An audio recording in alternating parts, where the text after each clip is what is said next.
Everybody, I think we're going to get started. Welcome, everyone. I'm Michelle from Ann Arbor. I used to live there. I love that place. My name is Ryan Lindsay. I'm the Assistant Dean for Social Work, and I'm an Associate Professor of Practice here at the Brown School. And I chair the mental health concentration. I use he, him, his pronouns, and I'm excited to welcome you to this fall preview day. And I've got an amazing team that is going to begin introducing themselves as we do a curriculum overview, explore our program here at the Brown School in social work, and answer some of your questions. And so during this time, if questions come up throughout the presentation, throw them up in the chat. We've got great chat monitors going to be collecting all that information. And so I would like to throw this to my colleague Chloe to introduce, and then we'll pass through for everybody that's on here. Good morning or good afternoon, depending on where you are. Perhaps it is good morning. My name is Chloe Risto. I use she, her pronouns, and I am the MSW program manager. So working alongside Ryan and other folks on the program team to push this great curriculum along. Thanks for being here. I'm going to kick it over to Jenny to introduce herself. Hi, everyone. I'm Jenny Harpering. I'm the Assistant Dean for Field Education and also a faculty member. I work with students on connecting with Practicum and have a great group of colleagues that I work with on that, and am excited to be here with you today. I think it's my turn. Hi, everyone. I'm Sarah Birch. I use she, her pronouns, and I'm the Associate Director of Admissions and Recruitment. Been at the Brown School in the admissions office for a little over 3 years now. So any questions, application related, please feel free to send them my way. I see a lot of familiar faces and names on here. So thank you all so much for joining us today. We're glad you're here. Alexi. Hey everyone, I'm Alexi Bolton. I use she, her pronouns. I am a student ambassador and a second year advanced standing MSW student at the Brown School here at WashU. Hi everyone, my name is Deja. I am a student ambassador at the Brown School. I'm also a first year MSW MPH student. My pronouns are she, her, hers, and really excited to have you here today. Hi everyone, I'm Emily. My pronouns are she, her, hers. I'm also a student ambassador and I'm a first year MSW student at the Brown School. Thanks for being here. Hey everyone, I'm Nicholas Asher. I use he, him, his pronouns. I'm a advanced standing MSW, MSP student concentrating in mental health, and I'm also a student ambassador. Welcome, student ambassadors. All right, so let's start with the mission of the Brown School. Our mission here at the Brown School is to educate and prepare the future social workers in social work, public health leaders, and policy practice and research. We pioneer research and apply results to impact policy and practice locally, nationally, and internationally. And our goal is to collaborate with organizations to improve access to and quality of social services and to address social and economic justice.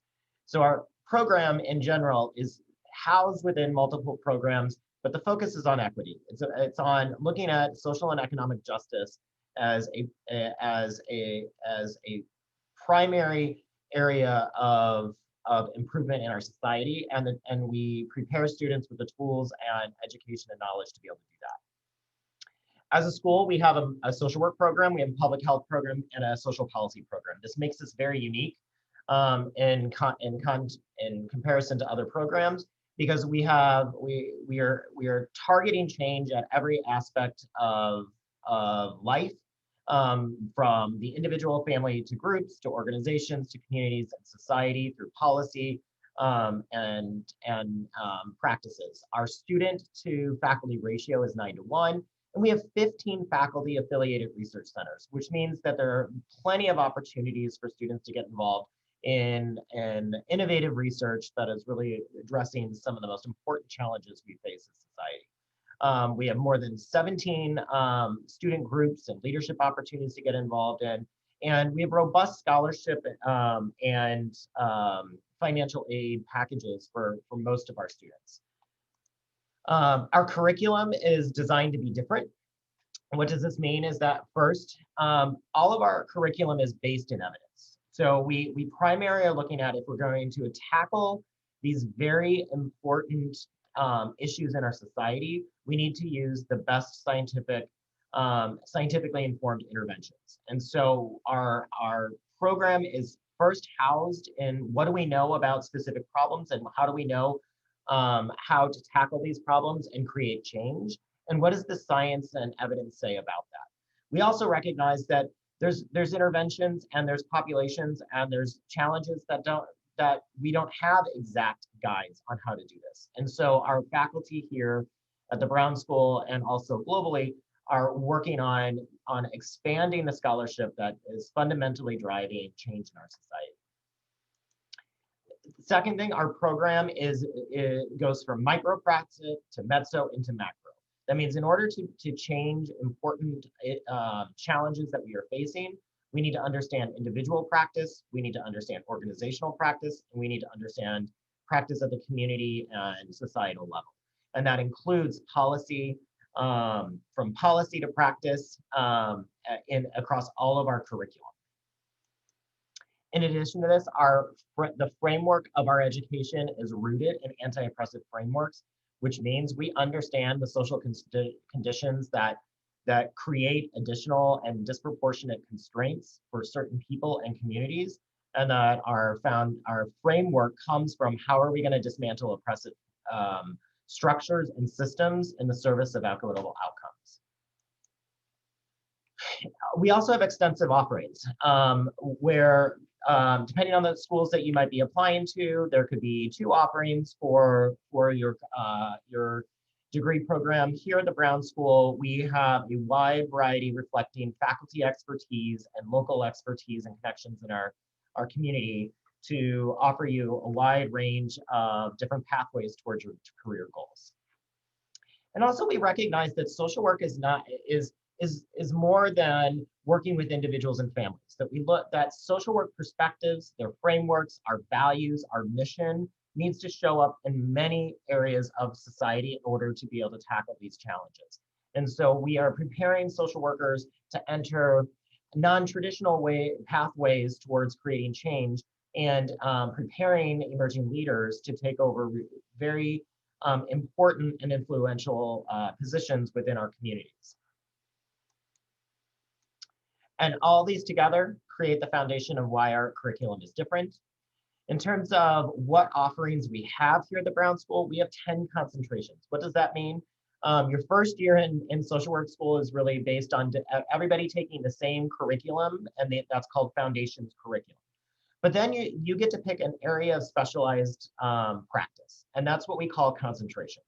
And so depending on what your interest level is, your career goals are, you can select from American Indian Alaska Native, children, youth and families, health, mental health, older adults and aging societies, both domestic or international social and economic development, social impact leadership, violence injury prevention, or if you can't find your pathway forward within one of these 9 concentrations, we have an individualized course of study. And the individualized course of study are really for those individuals that have a laser-like focus on what you want to do with your career, and the combination of one or more of these concentrations is what's going to get you there. In addition to concentrations, you have an opportunity to specialize. Specializations are not required, and they make sense for some of our students and not so much sense for other students. But our opportunities here, these fit into elective credits, and they make up 9 credit hours of your education. And you could specialize if you're interested in management. You can get a specialization in management or policy, research, sexual health and education, social entrepreneurship, or system dynamics. Chloe. Okay. So in addition to all of the concentrations and specializations, we do offer advanced standing program for folks who already got their BSW from their undergraduate institution. Shout out to Nicholas and Alexi, who are both advanced standing, both happen to be my advisees. I don't know if there's a link there. but maybe there is. All the awesome people are here. Um, so for those of you who are on the call today who might have a BSW, you have the opportunity to earn up to 19 hours of credit from your BSW program looped into the MSW program covering the foundation level courses. We do offer 2 different timelines for the advanced standing program, a 12-month approach or a 16-month approach. And I will say, if there's anybody on the call who's thinking about those 2 options, Alexi is actually on a 16-month track, and Nicholas, oh wait, Nicholas, did we put you on a 16-month, or are you on a 12 on the social work side of things? I'm on the 16th month. Okay, they're both on a 16-month track, so they can talk to you about what that means. And I'm happy to answer questions about what it means to be on a 12-month track. Regardless of which track you select, every advanced standing student would take a 2-week bridge course prior to classes starting in the fall, focused on some of the core elements of the Brown School's methodology around evidence-based practice.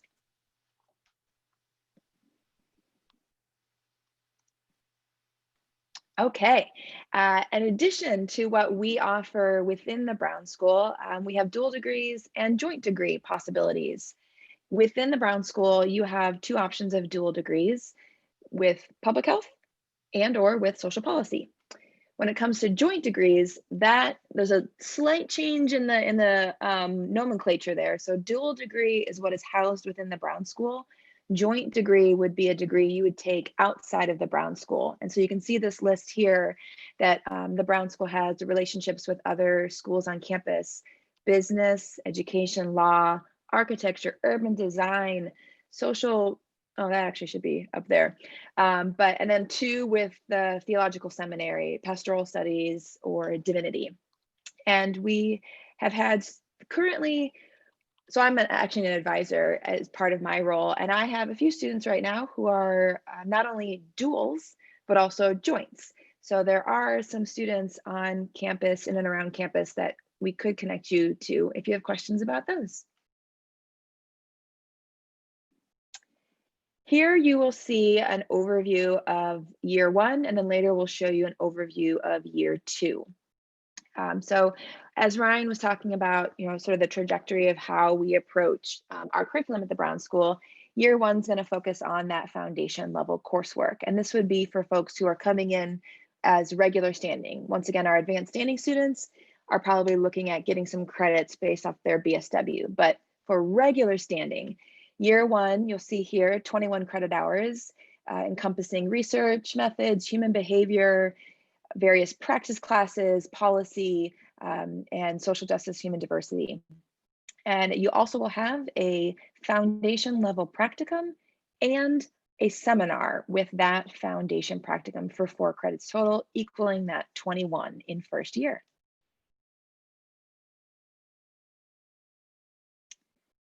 Then we get into the concentration level coursework. So again, Ryan mentioned we have a ton of concentrations to choose from.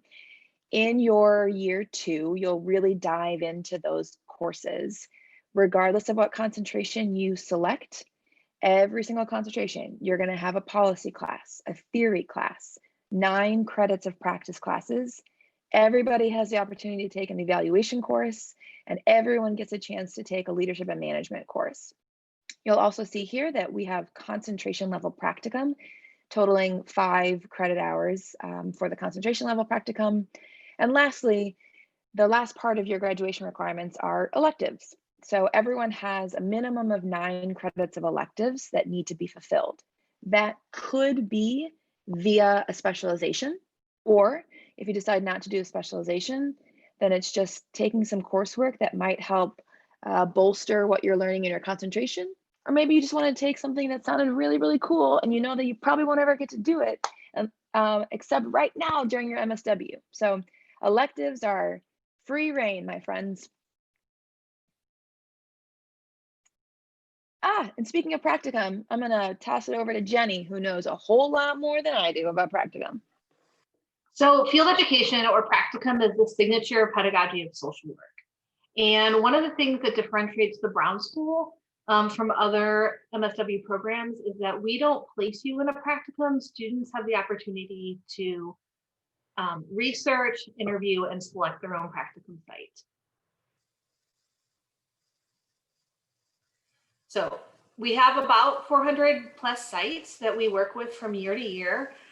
Students pretty much within the first kind of 3 or 4 weeks of their time at the Brown School start looking for that foundation practicum site or advanced standing practicum site. We have a team of field faculty advisors that have practice experience as well as experience teaching that are here to really support students in thinking about how you search for your practicum, what type of experience makes the most sense for you, and what types of organizations you may want to reach out to. We also have amazing support from our Career Center and supporting students with resume workshops, mock interviewing, structuring outreach letters and cover letters. So there's a lot of support in this practicum search process that really lets you have the agency in deciding what sort of site makes the most sense for you.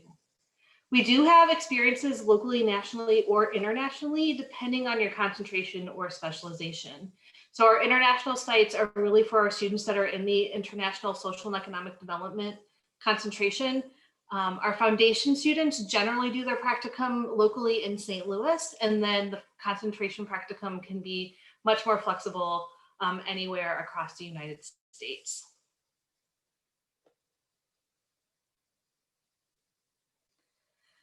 So thinking about what practicum looks like, for your foundation practicum, you do 3 credits of practicum.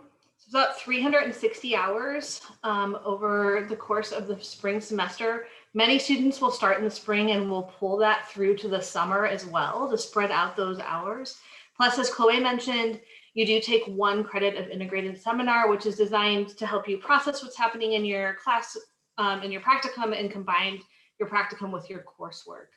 You do have the option to do your foundation practicum in the summer. Most students though will start in the spring because there are fewer summer only options. The concentration practicum is 5 credits for 600 hours. Most students will start that in August of their 2nd year and complete an entire academic year from August until May.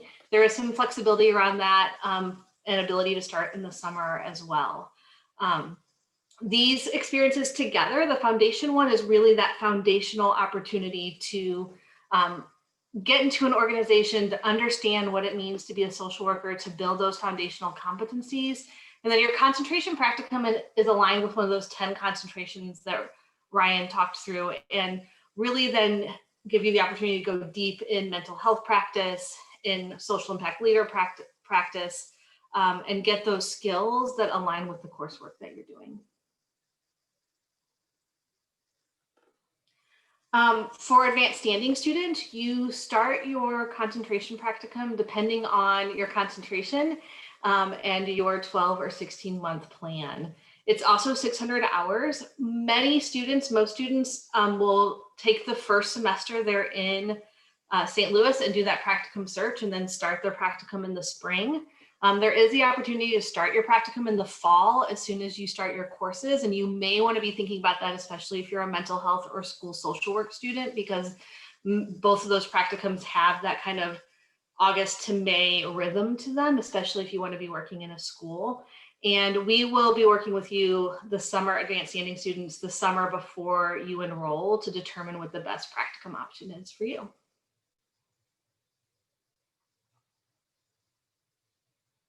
Here's some examples of our sites. They change every year. We have some sites that we work with from year to year, others that may take a student 1 year but not be able to take a student the next year. We cover the whole breadth of concentrations. We have students with nonprofit administration that are doing fundraising work with foundations. Parents as Teachers is the national organizations, and students have really been looking at how do we scale projects up from a local organization to a national organization. Our community development students are working at community development organizations that are involved in housing, that are involved in neighborhood mobilization, that are involved in community organizing. Our policy and advocacy organizations are everything from nonprofit organizations that are lobbying and engaged in advocacy with local, national governments, but also we have students that work with governmental organizations as well. And then finally, we have students that are involved in clinical practice across the entire human developmental stages. So everything from working with kids to adults to older adults, and really working in those spaces where they're practicing and delivering those mental health interventions.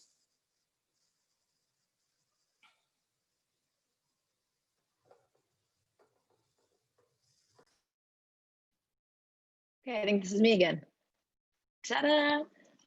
All right, so let's talk a little bit about some of the support systems that we have in place when you are here at the Brown School, namely our 3-tiered advising. Thanks, Ryan. So when you enroll in the Brown School, we are going to set you up. We're going to give you a trio of people right from the get-go who are part of your advising team. So 1, you'll get an academic advisor.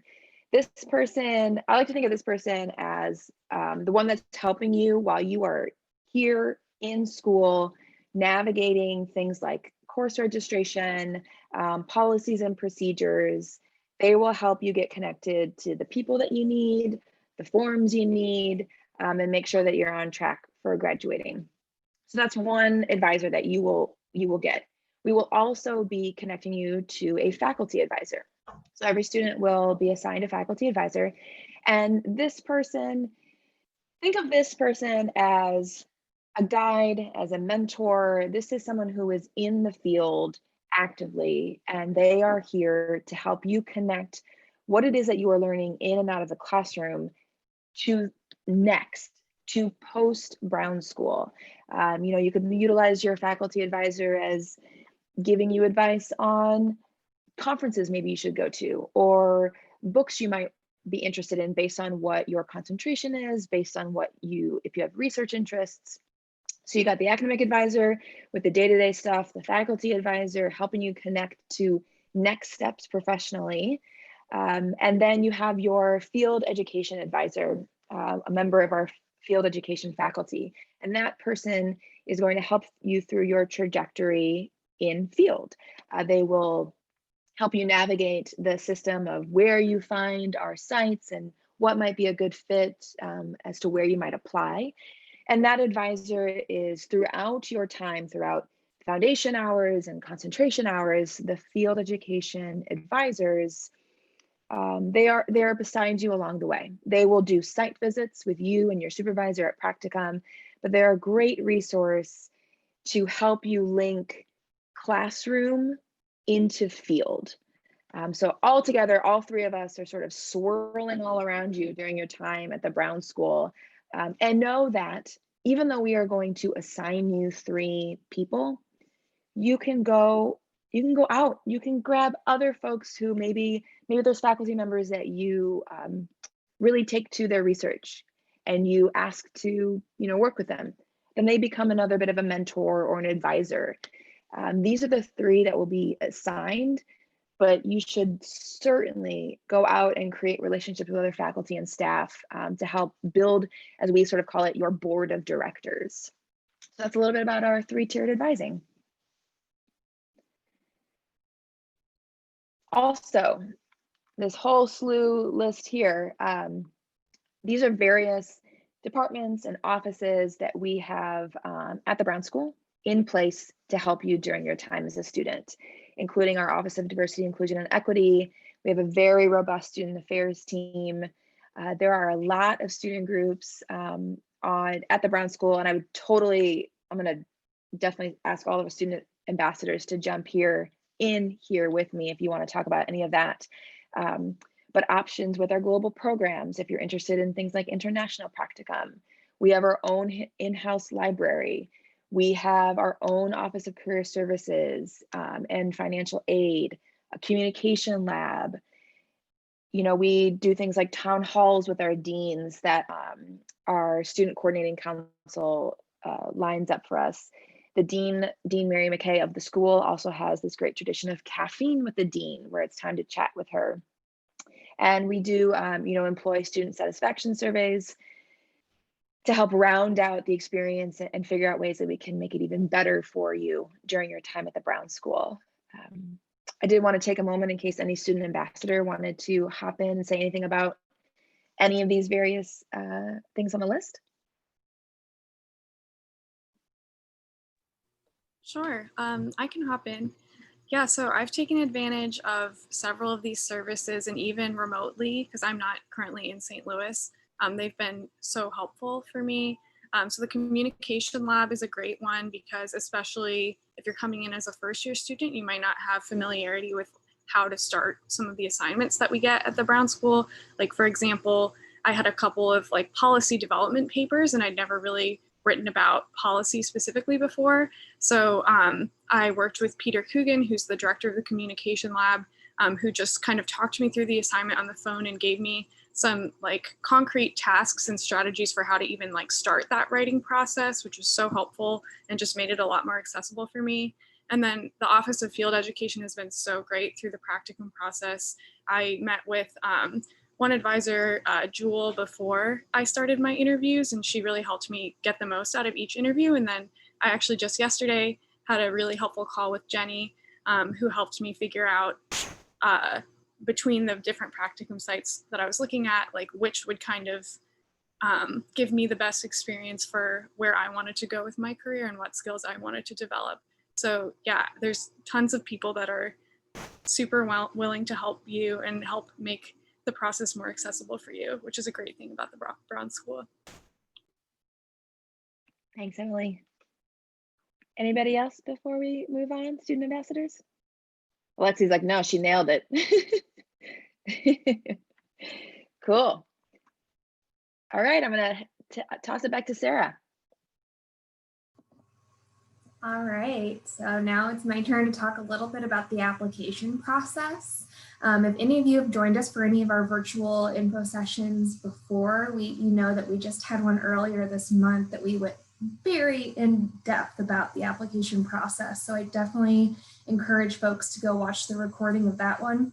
But don't worry, I will give you a few tips while we're here too. So first, I kind of just want to talk about the application process in general and how we review applications.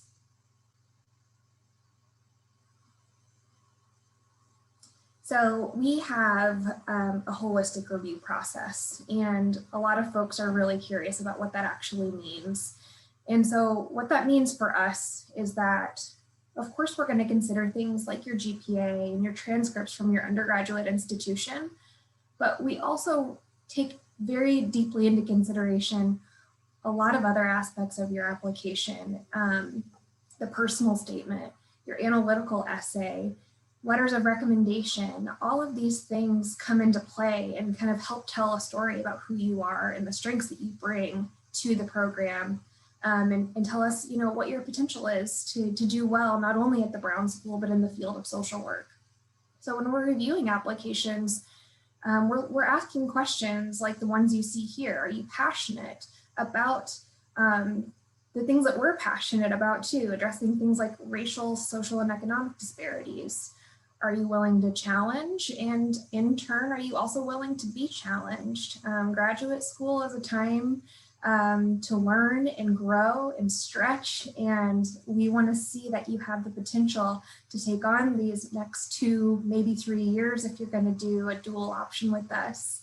How do you approach things like teamwork and collaboration? How do you demonstrate resilience and grit? We're going to look at all of these things that can be told through a variety of aspects of your application. So really take time with the application. That's what I encourage folks to do. It's open now, and our first application deadline is coming up in a couple months, less than a couple months now, December 15th. So you've got some time to really start and get working on all of those different pieces. The pieces I always encourage folks to spend the most time on are your personal statement and your analytical essay, because that's where you're going to tell us your story, tell us what influenced you, what inspired you to pursue this field, what experiences you've had personally or professionally that really lend to your strengths and why the Brown School. And then your analytical essay gives us an opportunity to learn how you think critically about issues that are really important to you. So you'll see here all listed out the application requirements and our priority deadlines. That December 15 early action deadline is an important one to remember because it means a couple things for you. One, you're going to be given priority consideration for scholarship. We award merit-based scholarship to everyone who is admitted and would like to be considered for scholarship. All it requires from you is, of course, a complete application as well as a video interview. This can seem a little intimidating, especially if you've never been on the video interview platform that we use, but no worries. There is a whole practice round ready for you to do as many times as you want before you jump in and do the real assessment. And the other thing I always like to state for that interview process is that it cannot hurt your application at all. It will only help your application. So please participate in that piece as well, because that's going to be an important factor in what we consider for scholarship. The other part of submitting early is that if you just submit your application fully, so all pieces need to be complete and in our system by December 15th, that includes your letters of recommendation, you're going to get a decision back from us by February 1st. So that gives you so much time once you have that decision to look at next steps. Do I need to look at other financial opportunities? What kind of positions can I apply for? Those types of things. And then you can engage in conversation with us along the way so we can help. Of course, March 1's our regular decision deadline. So if you need more time, I definitely recommend applying early, but even more than that, I recommend submitting your strongest application. So don't rush an application if you feel like you want to get it in by that early deadline. Well, we can see if it's rushed.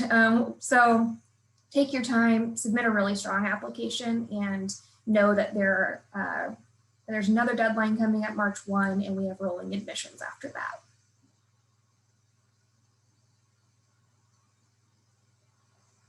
All right, Ryan, I'll pass it back over to you to kind of take the lead on answering questions. It looks like a ton have been coming in through the chat, and we've kind of been answering a few of those as we've been going along.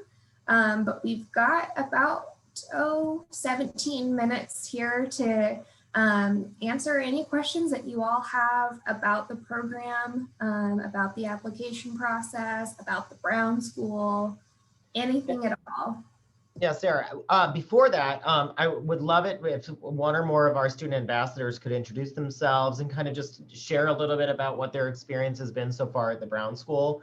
And then we can get to, questions since we have a fair amount of time. Is there anyone that wants to take the lead on that? Do that, Ryan. Happy to. Thank you. Hi, everyone. I'm Alexi Bolton. I use she, her pronouns. I am a second-year advanced standing MSW student. So Chloe is my amazing advisor and fields all of my many questions and anxieties about whether or not I'm going to graduate. She tells me I am, so we're excited about December. I am concentrating in social and economic development, domestic social and economic development, and specializing in social entrepreneurship. And even though I only did concentration practicum, I have done practicum at 3 different sites and affiliated one of my own. So that's exciting, tons of variety and opportunities there. I've had some really great opportunities to work in the meso and macro space. So though I'm not doing a dual with MSP, I've taken so many policy classes and gotten to learn in a very hands-on format, state level lobbying, cost benefit analyses, and some really practical tools that I'll use in my career after graduation. So I'm here, I'm happy to answer more questions, but I've had such a great experience at the Brown School, and I'm really glad to have been here for the last 1.5 years. How about, would one of the student ambassadors be willing to kind of share how their experience is stacked up with what their expectations were?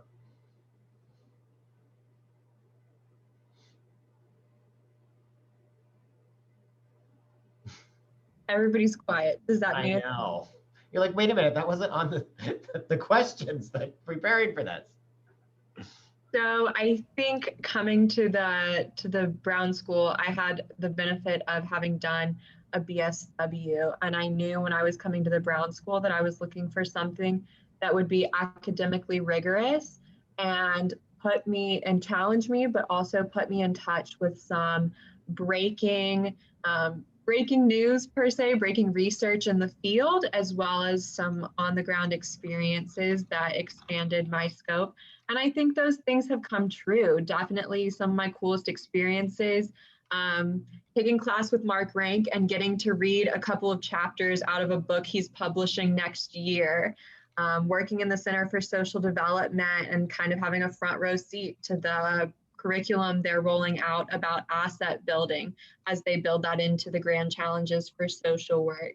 And working in practicums that are so untraditional, working in marketing roles in practicums, working in international, or not international, but practicums that span the whole US and also international practicums.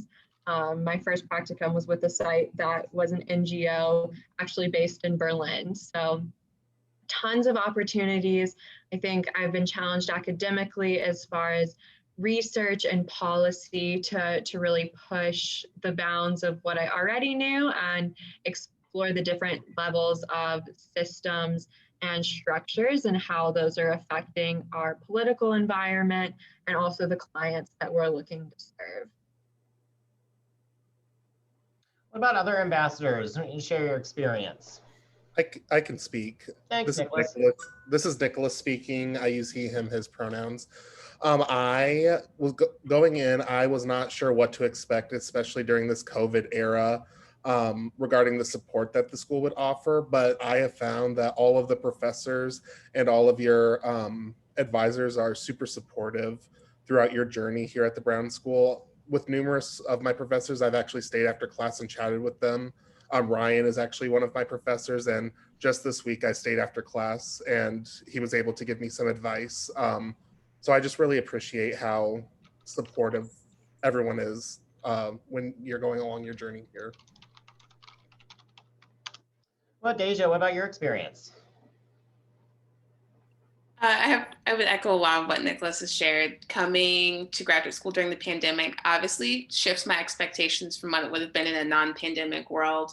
But I have found that staff members have been really supportive, even ones who aren't necessarily my teachers, especially during this practicum search. I've reached out to, actually not even just like staff, there's like second and third year students as well that I have reached out to, and they're always willing to like create time to chat with me and talk about what they've navigated so far, give me tips to like make my process easier. And that's been really valuable as a first gen student.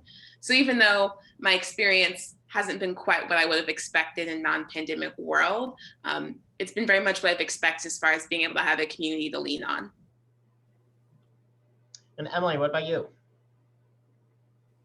Yeah, I definitely agree with what's been said as well. And I think I would just add that academically, I've definitely come from some experiences where there was more of this, I don't know how to put it, but a little bit more of the like banking model of like the professor tells the student what is right and this sort of like hierarchy. And I think the Brown School, one of the things that's been so amazing to me is how in control you are of what you learn and how much the professors really welcome like your feedback and what you want to get out of the course, like even incorporating what kind of like readings you might want to do or giving you multiple ways that you can complete an assignment, and really just encouraging you to make the most out of the course and allowing you to be like a really active participant in your own education. And that's something I've really enjoyed, is just having that sort of like collaborative approach to education where everyone is learning from each other in like this really amazing way. All right, what about questions? So I know I responded to a lot of the questions in the chat, but you know, this is a great opportunity to throw questions out about anything related to social work, the profession, the education, the Brown School. Ryan, if you don't mind, I'll jump in and answer a question that was asked about the application, specifically the analytical essay, and whether or not that stays the same every year. So I think the prompt for the analytical essay has seen a few different iterations over the years, but in essence, what we're looking for very much remains the same. And that is for you to identify a social issue that is important to you. Maybe it's something you're really passionate about and you know a lot about already. Maybe it's something that you've studied in your undergraduate program and want to kind of shed light on now in this essay. But we're really going to look for you to talk about that issue, what factors have contributed to the issue and why it persists as a problem in society, and then propose solutions. My biggest piece of advice for the analytical essay is really to keep it focused. It's only 2 pages, and we know that we could write pages upon pages upon pages about the things that we're passionate about and want to change. So choose something really specific and that you can kind of focus in on, kind of laser focus in on for those 2 pages. And be sure to cite sources too. This, you can kind of think of this as like a little mini case study where you're talking about an issue and citing sources. You know, folks are researching and studying these things all of the time. So use your resources, and that's that 3rd page for a page of references. But to answer the question, it will likely stay the same, but it's always subject to change. Just be sure to follow the prompt whenever you start your application, and don't start your essay now if you know you're going to start it later on. Save it for when it's your application season. Jenny, there's a question in the chat about, how are we handling practicum now that so much is remote due to COVID? Yeah, so we have really close relationships with our community organizations and agencies that provide practicum opportunities. And as Alexi talked about, it really is a broad range of sites. So we have very traditional nonprofit practicum, we have very traditional mental health sites, and then we have corporate social responsibility presidents of corporations that offer practicum. I will say that I've been really impressed with how our organizations have been able to pivot with practicum. Very quickly, our mental health and direct practice sites have figured out telehealth and have figured out how to onboard students into the telehealth process. The majority of our sites are offering remote opportunities right now and having students interact with clients through Zoom, phone, and other methods. If our students are required to go in for the practicum, or if clients need to be met in person, we're working closely with our sites to make sure that they are requiring distancing, PPE, all of the things to keep both the students and the clients safe. I mean, our students are as much of vectors into the sites as clients are vectors towards us. It has required some negotiating ambiguity and some nimbleness on the part of both the students and the sites. But I think for the most part, people are finding ways to learn how to be practitioners in a pandemic, which for the rest of your life will be one of the most valuable interview questions that you will answer is, tell us about a time you faced something challenging, and talking about, thinking what it meant to be training to become a social worker in this time and space. We have seen sites that have had to take fewer students or have had to adjust kind of the opportunities that they're offering, but we have really been able to work closely with them to make sure that they are able to provide quality education opportunities. And then we've had a whole host of new opportunities around the pandemic. So universities across the country are looking to the Brown School for students to help with their pandemic support of their undergraduate students. For example, we have, I think we have 3 universities that have put out practicum requests for that. Thanks, Jenny. To respond to the question about how do we help with career planning and licensing. So first, the Brown School has its own career services centers. And so one of the most amazing, and after actually, I think probably underutilized departments is our career services. They provide a tremendous amount of programming to help prepare you for interviewing, to identify potential jobs, to connect and link to alumni that we have all over the world. And so our career services is a beautiful hub of existing strong partnerships that leverage relationships from our practicum sites into career sites. And so you want to start with career services early. They help with resume, they help with interviewing, they help with job search, they help with all the elements to help you get connected for your post-MSW career. As far as licensing, licensing is a really tricky piece because licensing is governed by state regulations. So every single state in the United States has a slightly different standard for licensing. What I will say is that if you're considering clinical social work and licensing processes going forward, what you want to start with in that is to check out the states that you think you're going to actually land in and ensure that they don't have very specific educational requirements. So some states tell you specifically what courses you have to take. We have all of these courses for the most part, except for licensing standards for California. California has its own set of standards that are California specific. So about California ethics laws, there are state regulation laws. So of course we don't have programming or classes specific to California state.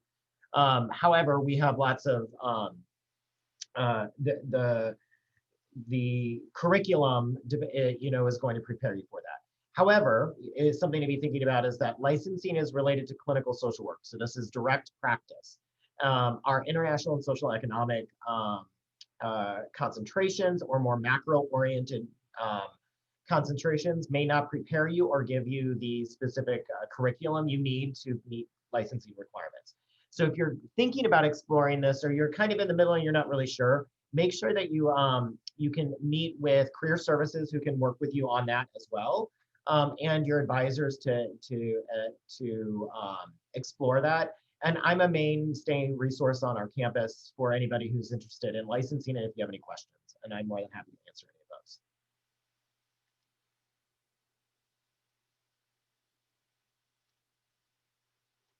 Any other questions?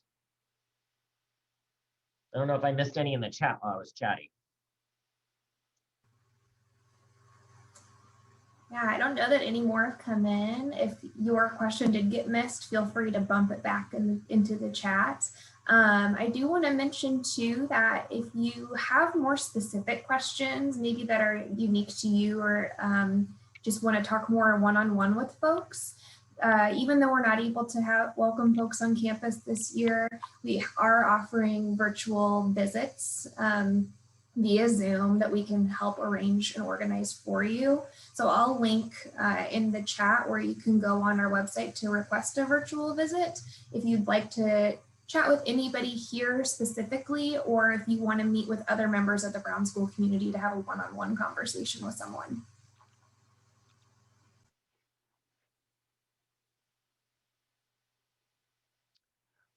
Well, on that note, I want to thank my amazing colleagues and our amazing student ambassadors for sharing their experiences, and each of you for showing up today and exploring and considering the Brown School. If you have any questions, reach out to Sarah. You can reach out to any one of us, and we can get your questions answered.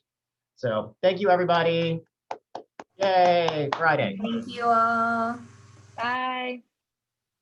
Next up is an MPH info session, and there's also a financial aid info session if you'd like to go to either of those. Go to the MPH one if you want to do dual degree. Yeah. All right, bye everyone.